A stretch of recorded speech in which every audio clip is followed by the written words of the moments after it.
அனைவருக்கும் மீனூஸ் கிச்சனின் அன்பான வணக்கங்கள். இன்றைக்கி நம்ம கிச்சனில் என்ன பார்க்க போகிறோம் அப்படின்னு பார்த்தீங்கன்னா, இன்றைக்கி வந்து இந்த காயெல்லாம் வச்சு ஒரு பிரியாணி தான் பண்ண போகிறோம். அதாவது என்னென்னா, இது வந்து பட்டர் பீன்ஸு. நீங்கள் பார்த்துருப்பீங்க, ஒவ்வொரு இடத்துலையும் ஒவ்வொரு மாதிரி இருக்கும். இது வந்து பார்த்திங்கன்னா மேலே தோல்லாம் அப்படி சிகப்பாக இருக்குது, உள்ளுக்குள்ளே இந்த மாதிரி விதை இருக்கும். இது வந்து மதுரையிலலாம் பார்த்திங்கன்னா ஃபுல்லாகவே வெள்ளையாக இருக்கும். இது வந்து கொஞ்சம் சிகப்பு கலந்த மாதிரி இருக்குது. மதுரையிலலாம் பார்த்திங்கன்னா ஃபுல்லாகவே வெள்ளையாக அந்த மாதிரி இருக்கும். இங்கே வந்து கொஞ்சம் சிகப்பு கலந்த மாதிரி இருக்குது. பட்டர் பீன்ஸு ரொம்ப சாஃப்டாக, ரொம்ப வாய்க்கு மென்மையாக இருக்கும். அதாவது பெரியவங்கள்லாம் சாப்பிட்லாம், குழந்தைகளுக்குலாம் அப்படி நசுக்கிட்டு கொடுக்கலாம், அந்த அளவில் இருக்கும். இன்றைக்கி நமக்கு பச்சை பட்டாணி இப்போ சீசன் இல்லை இல்லையா, அதனால் நம்ம ஊற வச்ச பட்டாணிலாம் சேர்க்காம இன்றைக்கி பட்டர் பீன்ஸு, கேரட்டு, ஒரு மீடியம் சைஸ் சின்னதாக ஒரு உருளைக்கிழங்கு, இதுக்கு வந்து கொஞ்சம் ஸ்வீட் கார்ன் வந்து எடுத்திருக்கேன், இருந்ததுனால எடுத்திருக்கேன். உங்கள்கிட்ட என்ன இருக்கோ அதை சேர்த்துக்கலாம். ஒரு 4 பீன்ஸு, கொஞ்சம் புதினா, ஒரு பெரிய வெங்காயம் நீல வாட்டில் நறுக்கி வச்சுருக்கேன், ஒரு தக்காளி, இதுக்கு 4 பச்சை மிளகா. இது பார்த்திங்கன்னா ஒரு 200 கிராம் உள்ள அரிசி, சீரக சம்பா அரிசி எடுத்திருக்கேன். டம்ளரில் எடுத்திருக்கேன் நான் இன்றைக்கி. இந்த டம்ளர்லேயே நம்ம அளந்துக்கலாம். கொஞ்சம் இஞ்சி பூண்டு பேஸ்ட்டு, அப்புறம் தேங்காய் வந்து பால் எடுத்து வச்சுருக்கேன். அப்புறம் பார்த்திங்கன்னா ப்ரக்கோலி வந்து அதையும் நம்ம பிரியாணியில் போட்டுக்கலான்ட்டு இதையும் எடுத்து வச்சுருக்கேன். சும்மா கொதி தண்ணியில் போட்டிருக்கேன். இது வந்து நம்ம அரிசியோடு சேர்த்து வேகப்படும் போது ரொம்ப குழஞ்சிரும். அதனால் லேசாக உப்பு போட்டு சுடு தண்ணியில் போட்டு எடுத்துக்கலாம். ஒன்றும் பூச்சிலாம் இருக்காது, இருந்தாலும் நம்ம இப்படி ஒரு தரம் போட்டு கழுவி எடுத்துக்கலாம். இப்போ நம்ம வந்து பிரியாணி செய்யலாம். சூப்பரான நம்மளோட பட்டர் பீன்ஸ், காய்கறி, கார்ன்லாம் சேர்த்த பிரியாணி இன்றைக்கி நம்ம வீட்டில் செய்யலாம். இப்போ இந்த டம்ளரில் ஒரு டம்ளர் சீரக சம்பா அரிசி எடுத்திருக்கேன். இதை வந்து நல்லா களைஞ்சிட்டு ஒரு 10 நிமிஷம் ஊறட்டும். அதுக்குள்ளே நம்ம காயெல்லாம் வதக்கிக்கலாம். இப்போ நம்ம காயெல்லாம் வதக்கிக்கலாம், அதில் தாளிச்சிக்கலாம். அது பார்த்திங்கன்னா நான் வந்து ஒரு 2 ஸ்பூன் ஆயில் சேர்த்துக்கிறேன். நமக்கு தேங்காய் பால்லேருந்து வேறு எண்ணெய் பிரிஞ்சு வரும். அப்போ நம்ம சாதம் கொதிக்கும் போது நல்லாவே எண்ணெய் பிரிஞ்சு வந்துடும். இப்போ ஒரு 2 ஸ்பூன் ஆயில் சேர்த்துருக்கேன். இப்போ ஒரு கரண்டி நல்லா வீட்டில் காய்ச்சினா நெய் சேர்த்துக்குவோம்.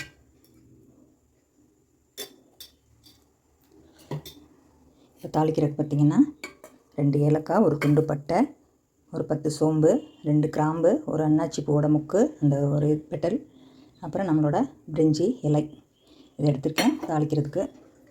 இப்போ நம்மளோட நெய்யும் சூடானதுக்கப்புறம் தாளிக்கிறத சேர்த்துக்கலாம். இது கூட ஒரு 10 முந்திரி பருப்பை எடுத்துக்கலாம். நம்மளோட தாளிக்கிற பொருள்லாம் லேசாக பொரிஞ்சு வருது. இப்போ நான் வந்து ஒரு 10 முந்திரி பருப்பு எடுத்துருக்கேன், அதையும் அதில் சேர்த்துக்கலாம். சேர்த்துட்டு நல்லா சிவந்து வரும்போது நம்ம வெங்காயம் சேர்த்து நல்லா வதக்கிக்கலாம். நான் வந்து இன்றைக்கி பிரியாணிக்கு தயிர்லாம் சேர்க்கலை, இஞ்சி பூண்டு பேஸ்ட்டு, அது மாதிரி மிளகாத்தூளும் சேர்க்கலை. தேங்காய் பால் சேர்த்தா கொஞ்சம் நல்லா கூடுதல் டேஸ்ட்டாக இருக்கும், அதனால் அப்படி எடுத்துருக்கேன். இப்போ நம்ம வெங்காயத்தை போட்டுக்கலாம். இப்போ நம்மளோட வெங்காயம் நல்லா வதங்கி வந்துடுச்சு. இப்போ நம்ம வந்து எடுத்து வச்சுருக்க தக்காளியும் 4 பச்சை மிளகாயும் சேர்த்துக்கலாம். இதையும் நல்லா வதக்கிக்கலாம்.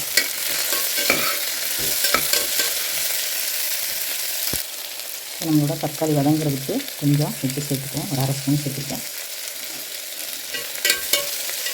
உப்பு சேர்த்தோம்னா கொஞ்சம் சீக்கிரம் நல்லா வதங்கிடும், அதுக்காக நம்ம உப்பு சேர்த்தோம்.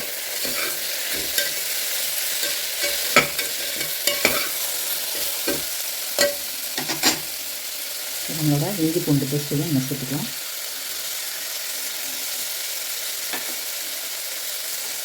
சேர்த்து நல்லா பச்சை வாசம் போக வதக்கிக்கலாம்.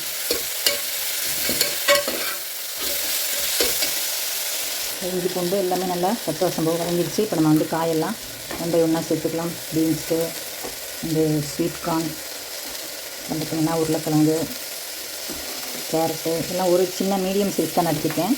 அது நம்மளோட அரிசியோட அளவு கம்மிங்கிறதுனால எல்லாம் ஒரு சின்ன மீடியம் உருளைக்கிழங்கு, மீடியமாக ஒரு கேரட்டு, ஒரு 4 பீன்ஸு, அது மாதிரி இந்த பட்டர் பீன்ஸும் வந்து ஒரு 10 போல் நறுக்கி போட்டுருக்கேன். எல்லாத்தையும் நம்ம நல்லா வதக்கிக்கலாம். பட்டாணி இருந்தால் கூட நம்ம சேர்த்துக்கலாம். இப்போ நம்ம ப்ரக்கோலி இப்போ சேர்த்தோம்னா ரொம்ப குழஞ்சி போயிடும். அதனால் நம்ம சாதம் அரிசியெல்லாம் போட்டு நல்லா ஒரு கொதி வந்ததுக்கப்புறம் அதை மேலாப்பில் எடுத்து போட்டுக்கலாம். ஆல்ரெடி நான் கொதி தண்ணியில் போட்டு எடுத்து வச்சுருக்கேன். ப்ரக்கோலி சீக்கிரம் வந்துடும். கொஞ்சம் நல்லா வதக்கிக்கலாம். பார்க்கவே கலர்ஃபுல்லாக இருக்குது பாருங்கள்.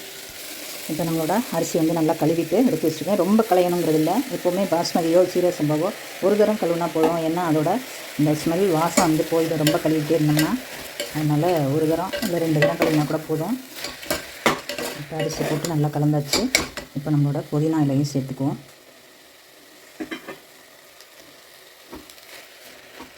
இதில் சேர்த்து நல்லா ஒரு வதக்கிட்டு நம்ம தேங்காய் பால் சேர்த்துக்குவோம். நம்ம எந்த டம்ளரில் எடுத்தோமோ அந்த டம்ளர்லேயே நம்ம இப்போ 3 டம்ளர் தேங்காய் பால் சேர்த்துக்குவோம். 1க்கு 3.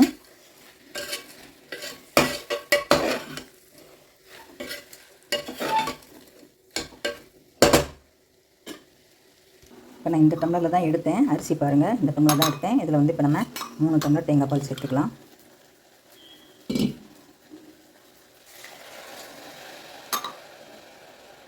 தேங்காய் பால் சேர்க்கும்போது இன்னும் நல்லா கூடுதல் சுவையோடு இருக்கும்.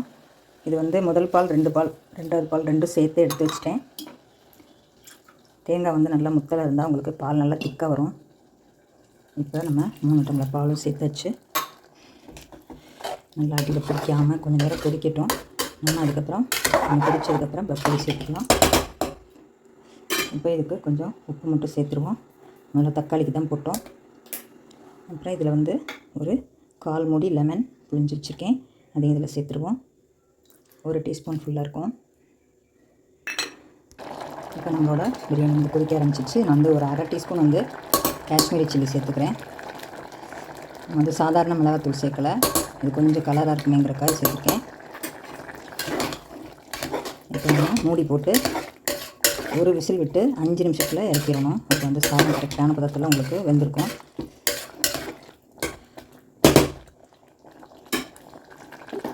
இப்போ நம்ம இந்த பக்கோலி எடுத்து இப்படி நல்லாப்புல போட்டுக்குவோம்.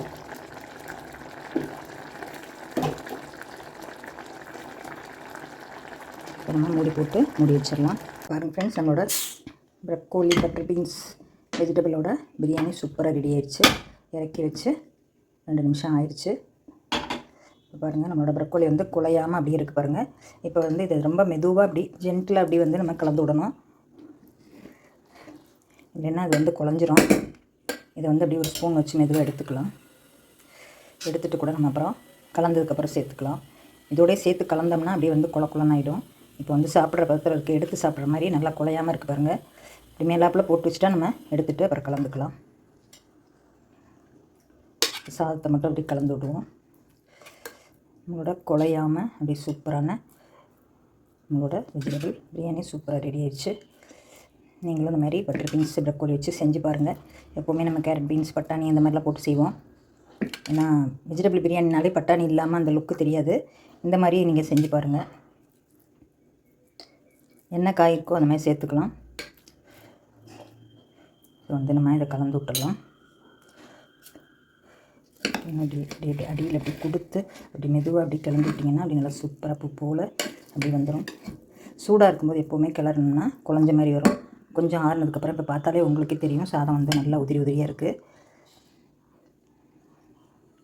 இப்போ நம்ம ஒரு பவுலில் மாற்றிக்கலாம். பாருங்கள் ஃப்ரெண்ட்ஸ், நம்மளோட சூப்பரான வெஜிடபிள் பிரியாணி அருமையாக ரெடி ஆகிடுச்சு. வந்து காயெல்லாம் குழையவே இல்லை, 2வது அரிசியும் குழையில பாருங்கள். அப்படி சூப்பராக உதிரியாக இன்னும் ஆற நல்லா உதிரியாக வந்துடும் உங்களுக்கு. சூப்பரான நம்மளோட ப்ரக்கோலி போட்டு நம்மளோட பட்டர் பீன்ஸ் சேர்த்து சூப்பரான பிரியாணி லைட்டான ரெட் கலரில் இருக்குது. இதுக்கு பார்த்திங்கன்னா நான் வந்து தயிர் இப்போ தான் உரைய வச்சு எடுத்து வச்சுருக்கேன். இதில் வந்து நம்ம வெங்காயம் போட்டு தயிர் பச்சடி பண்ணிக்கலாம். ஓகே ஃப்ரெண்ட்ஸ், இந்த வீடியோ பிடிச்சிருந்தா லைக் பண்ணி ஷேர் பண்ணி கமெண்ட்ஸ் பண்ணுங்கள், சப்ஸ்கிரைப் பண்ணுங்கள் ஃப்ரெண்ட்ஸ். இந்த மாதிரி நீங்களும் செஞ்சு பாருங்கள். ப்ரக்கோலி வந்து நல்லா குழையாமல் கரெக்டான பதத்தில் பாருங்கள், சாப்பிட மாதிரி அழகாக இருக்குது. ரொம்பவும் குழஞ்சி போயிடல. இந்த மாதிரி நீங்களும் செஞ்சு பார்த்துட்டு உங்கள் கமெண்ட்ஸை சொல்லுங்கள். இந்த வீடியோ பிடிச்சிருந்தா லைக் பண்ணி ஷேர் பண்ணி கமெண்ட்ஸ் பண்ணுங்கள் ஃப்ரெண்ட்ஸ். அவசியம் சப்ஸ்கிரைப் பண்ணுங்கள். அனைவருக்கும் நன்றி.